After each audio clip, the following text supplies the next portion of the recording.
জুমার দিন আসরের পরে সূর্য ডুবার আগ পর্যন্ত আল্লাহর কাছে যদি দোয়ায় মাশগুল থাকেন, বাসা বাড়িতে আছেন, কর্মস্থলে আছেন, রাস্তাঘাটে আছেন, যেখানে যে অবস্থায় আছেন, জুমার দিন শুক্রবার বাদ আসর সূর্য ডুবার আগ পর্যন্ত দোয়া কবুলের মোক্ষম একটা সময়, অসাধ্য সাধন করবার সময়, একেবারে অসম্ভবকে সম্ভব করার সময়, আল্লাহর কাছ থেকে সবকিছু নিজের করার সময়। এই জন্য এই সময়গুলো আমরা মিস করবো না। কয়েকটা সময়ের দোয়া আল্লাহর কাছে করলে সেটা বিফলে যায় না। এর ভিতরে একটা হলো ভোর রাতের দোয়া, আরেকটা হলো 5 ওয়াক্ত নামাজের পরের দোয়া, আরেকটা দোয়া কবুলের সময় আছে শুক্রবারে। কোন সময় হাদিস এটা ফিক্স করা হয় নাই, তবে হাদিস বিশ্লেষকগণ অনেকেই বলেছেন সেই সময়টা হলো জুমার দিন আসরের পরের সময়।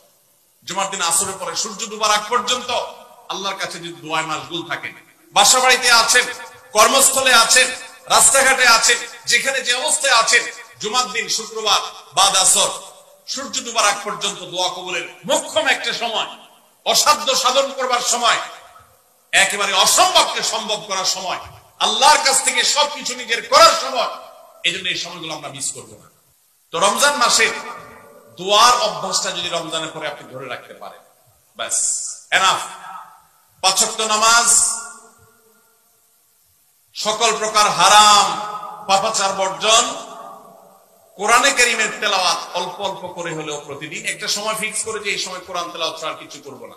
ঘুম থেকে উঠে প্রথম কাজ হবে ওযু করে আমি কোরআন তেলাওয়াত করবো, ফজর নামাজের পরে একটু পড়বো।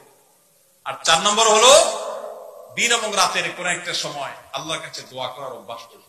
অনেক লোক আছি আমরা যে 24 ঘন্টার ভিতরে সপ্তাহে সপ্তাহ, মাসকে মাস চলে যায়। অনেক নিয়মিত নামাজি মানুষ আছেন, অনেক দাড়িওয়ালা মানুষ আছেন, এমনকি অনেক মাদ্রাসার ছাত্র, এমনকি আলেমও আছেন।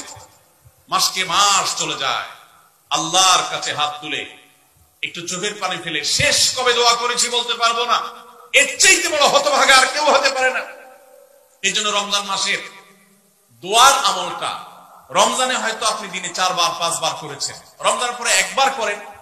রমজানে হয়তো 10 মিনিট 15 মিনিট 20 মিনিট ধরে দোয়া করেছেন, রমজানের পরে অন্তত 2 মিনিট ধরে দোয়া করেন।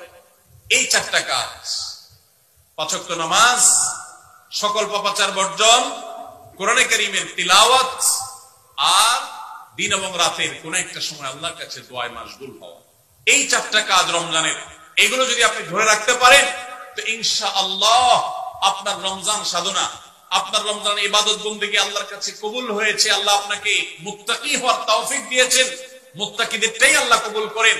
অতএব আপনার রমজান ইবাদত এবং সাধনা কবুল হয়েছে, সার্থক হয়েছে, সেই সুধারণা আপনি পোষণ করতে পারেন। সবাই চেষ্টা করবো তো ইনশাআল্লাহ। আল্লাহ আমাদের সবাইকে সেই তৌফিক দান করুন।